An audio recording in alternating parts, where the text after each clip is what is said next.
Oi,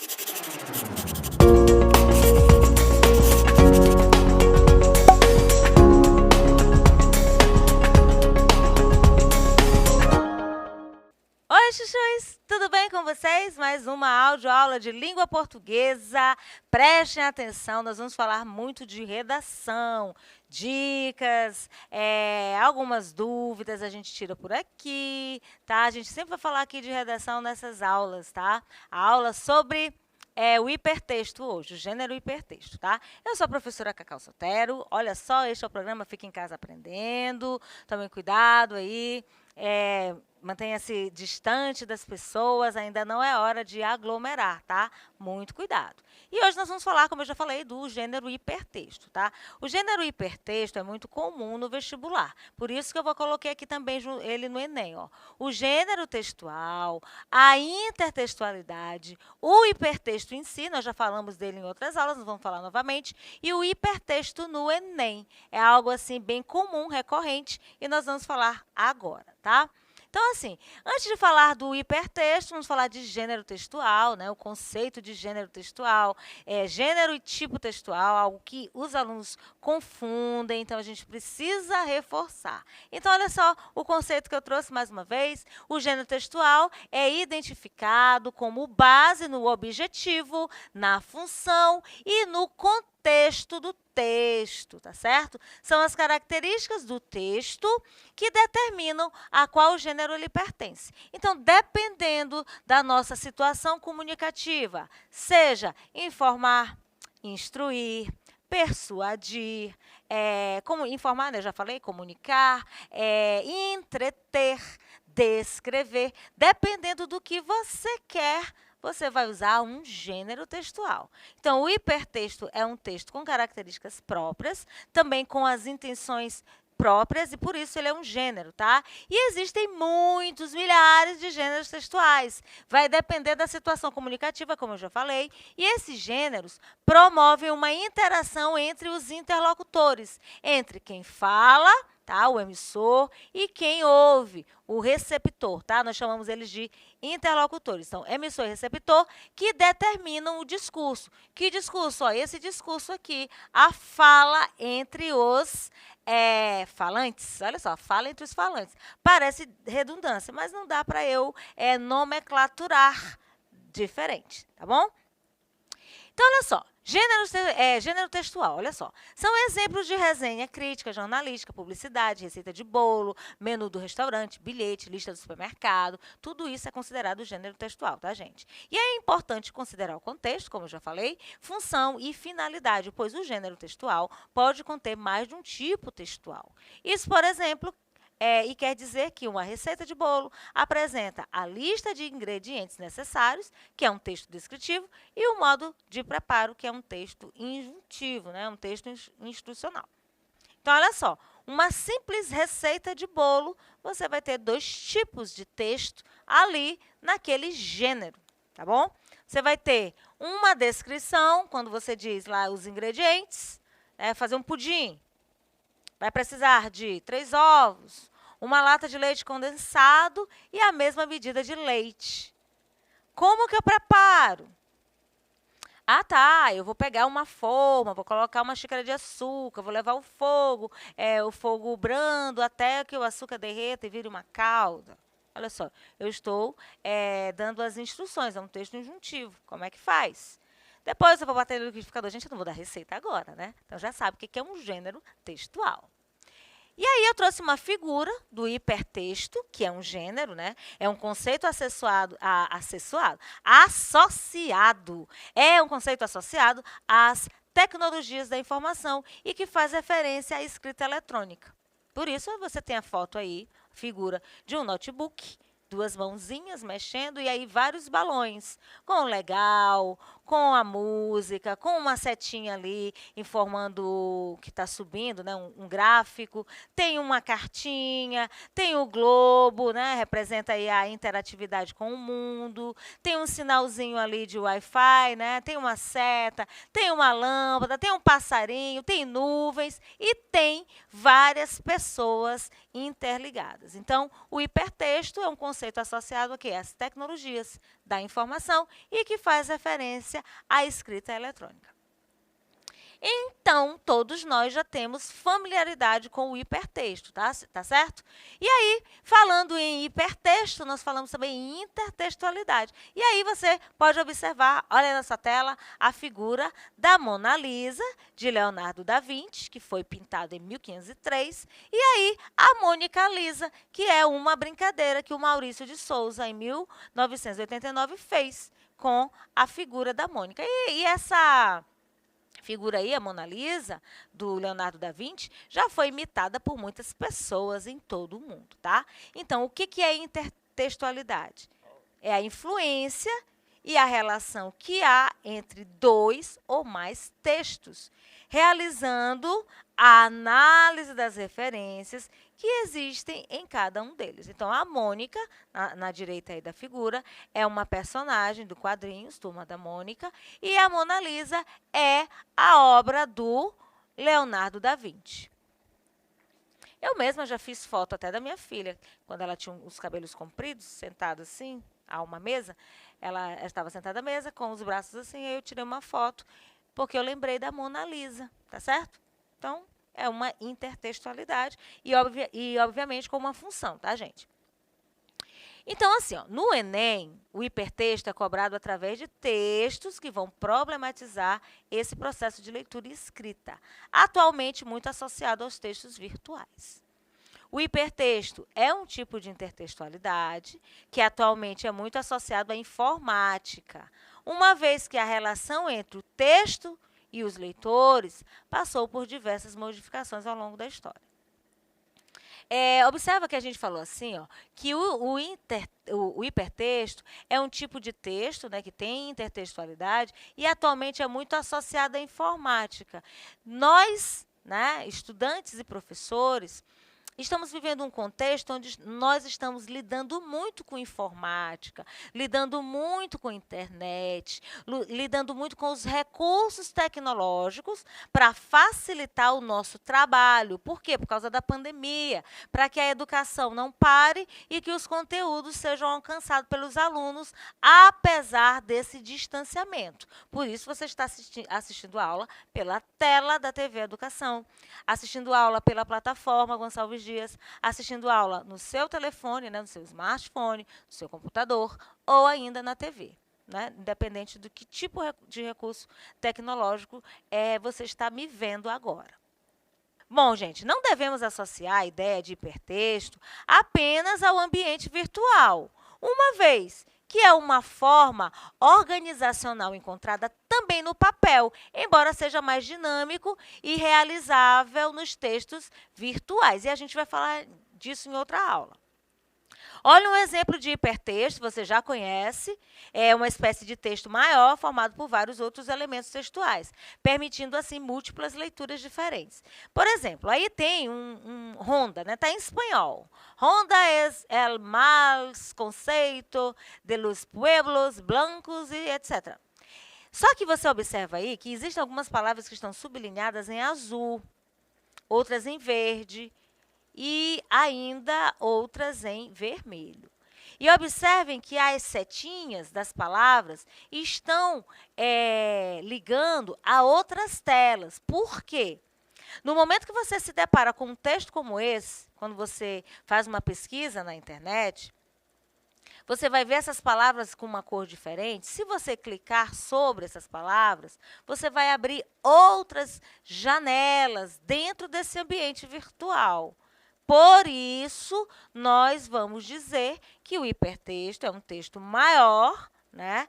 Ele é formado por vários outros elementos textuais que vão te garantir múltiplas leituras em diferentes direções. Então, na hora que você vai clicando, você vai pegando outras informações e vão associando, né, a essas informações a esse texto maior que você está lendo, que é chamado de hipertexto.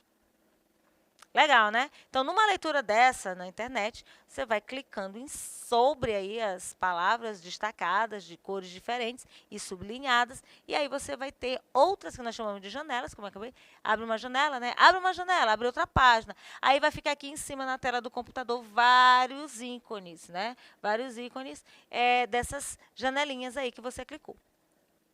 E ainda aí, mais para você aprender, né, reaprender, rever, o hipertexto é um processo de escrita não linear, gente. Por que é ler não linear? Porque ele tem dentro dele outros textos que vão complementar o conteúdo, tá? Ele é não linear. E também não é hierarquizado, tá? Ele é um processo de escrita não linear e não hierarquizado, que vai permitir acesso ilimitado aos outros textos, como nós vimos na figura do slide anterior, tá? De forma instantânea e além dos textos virtuais, também está presente nas notas de rodapé, nos dicionários e nos verbetes de enciclopédia. Por isso, foi dito que você não vê o hipertexto apenas dentro do campo virtual. Atualmente é mais comum. Mas quando você pega um dicionário, quando você pega uma enciclopédia, você vai ver palavrinhas lá no rodapé. Você não vai clicar, né? Você vai ler, ver a informação. Às vezes a informação está lá atrás, na última página. Quais são as principais características do hipertexto? Olha só. Intertextualidade, nós já sabemos o que é, relação de textos diferentes. Velocidade, você vai clicando, né, no caso do computador, e vai aparecendo outras janelas, e aí então você vai entender e agregar ao seu conhecimento outros conhecimentos. O hipertexto, gente, também é um texto bem preciso, tá? Além de dinâmico. E aí, dinamismo de novo, né? Interatividade, vai haver interação, né? Acessibilidade, qualquer pessoa vai poder acessar um texto desse, vai poder compreender, como eu já disse, associar outros conteúdos ao mesmo texto. Essa estrutura é em rede, por isso, né, um texto linkado com o outro.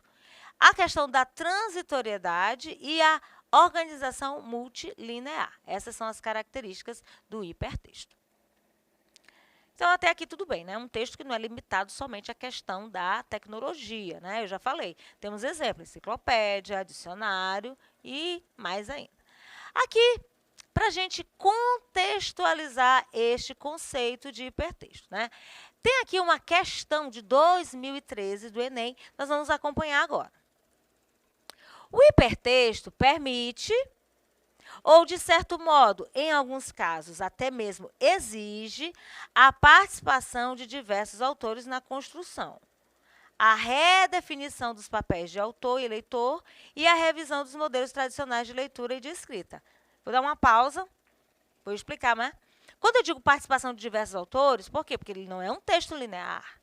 Ele é um texto que é acoplado, que vem acompanhado de informações de outros autores, tá? Lembra daquela figura que eu trouxe lá de uma página de computador, várias palavras em outras cores, azul, verde, vermelha. Se você clicar, você vai ter outros autores para construir a redefinição dos papéis de autor e leitor e a revisão dos modelos tradicionais de leitura e de escrita. Então, o hipertexto não é um texto comum. Ele foge um pouquinho do padrão de textos que nós temos hábitos de ler no dia a dia, tá? Então, essa questão aqui traz esse conceito. Ele permite a participação de diversos autores. Não, por isso que a gente disse que ele não é um texto linear, tá? Ele é um texto que vem junto consigo outros autores para completá-lo, tá bom? Entendeu como? Quando você clica ou quando você está lendo um livro, né, um livro físico, e aí tem uma palavra, tem um númerozinho, aí você vê aquele número, você vai folhear o livro lá atrás, tem a explicação. Quando isso acontece, eu tenho a participação de outro autor, tá bom? Vamos continuar a leitura. Por seu nome potencial para se estabelecerem conexões, ele facilita o desenvolvimento de trabalhos coletivamente, o estabelecimento da comunicação e a aquisição de informação de maneira cooperativa. Então, o hipertexto dá para nós essa possibilidade, tá, gente, de aprender, de buscar o entendimento nessas palavras que vão sendo apresentadas. No caso do livro físico, pelos números, e no caso do texto da internet, pela cor e sublinhamento das palavras, para nós clicarmos e irmos atrás de outros conceitos ou ainda aprofundamento daquilo que a gente não tem de cara no texto apresentado anteriormente. Embora haja quem identifique o hipertexto exclusivamente com textos eletrônicos, produzidos em determinado tipo de meio ou de tecnologia, ele não deve ser limitado a isso. Nós acabamos de falar, já que consiste numa forma organizacional que tanto pode ser concebida para o papel como para os ambientes digitais. Então, gente, recapitulando o conceito de hipertexto, é um texto dinâmico, preciso, um texto que tem intertextualidade, por quê? Porque ele vai citar outros textos, e isso se dá como? Recapitulando, aqui está dizendo que, embora haja quem identifique o hipertexto apenas nos textos eletrônicos, já sabemos que isso não é a verdade. No livro físico, a gente tem, né, os verbetes lá do dicionário, aqueles númerozinhos que vão aparecendo, às vezes, na orelha, né, a gente chama na orelha do livro, ou no rodapé ou do lado, informações que vão agregando o nosso conhecimento acerca dessa leitura inicial. O hipertexto começa e vai me dar suporte para eu entender um assunto maior a partir de palavras que outros autores têm contribuições para nos dar, tá bom? Continuando agora. É claro que o texto virtual permite concretizar certos aspectos que, no papel, são praticamente inviáveis. A conexão imediata, a comparação de textos na mesma tela. No caso, o mergulho nos diversos aprofundamentos de um tema, como se o texto tivesse camadas, dimensões ou planos. Tá? Esse conceito é do ramal do livro Educação da Cybercultura, tá? Hipertextualidade. Então, é um livro que fala exatamente sobre o hipertexto, tá? Cybercultura. Gente, hoje a minha língua está travando mesmo, tá? É de Porto Alegre e é de 2002. Então, esse conceito aqui, gente, é para refutar qualquer possibilidade de entendimento errôneo de que o hipertexto seja só algo eletrônico, tá bom? Considerando-se a linguagem específica de cada sistema de comunicação, como rádio, jornal, TV, internet, segundo o texto, a hipertextualidade configura-se como, aqui no caso, gente, todo o conceito de hipertexto que nós vimos agora e que o autor cita para nos explicar que não se trata apenas de um texto eletrônico, e a partir dessa leitura eu vou responder essa questão. Segundo o texto, a hipertextualidade. Então, eu tenho um hipertexto e a intertextualidade, que eu já sei que é essas citações de outros textos para complementar um texto inicial. Letra A. Elemento originário dos textos eletrônicos. É isso que a questão está dizendo? É isso que o texto está dizendo? Que a linguagem específica de cada sistema de comunicação, como rádio, TV, jornal, de acordo com o texto, essa hipertextualidade vai se configurar como um elemento originário dos textos eletrônicos? Ou vai se configurar como uma conexão imediata e reduzida do texto digital? Ou a hipertextualidade configura-se como um novo modo de leitura e de organização escrita? Ou estratégia de manutenção do papel do leitor como perfil definido? Ou ainda, modelo de leitura baseado nas informações da superfície do texto? Vou logo dizer para vocês, porque eu tenho certeza que vocês já acertaram. É um novo modo de leitura e de organização da escrita. Bom, gente, o gênero hipertexto é rico, traz para nós grandes possibilidades de entendimento, além de agregar a um texto só outros autores. E ainda o que nós aprendemos, o hipertexto não é exclusividade da internet, ou seja, não é um texto eletrônico. O hipertexto e a hipertextualidade vai nos proporcionar um novo modo de leitura e organização da escrita, tá bom? Então, recapitulando, a hipertextualidade, né, esse negócio, essas palavras aí que vão enrolando, vão nos permitir um novo modo de leitura e organização da nossa escrita. Gostaram? Entenderam? Compliquei?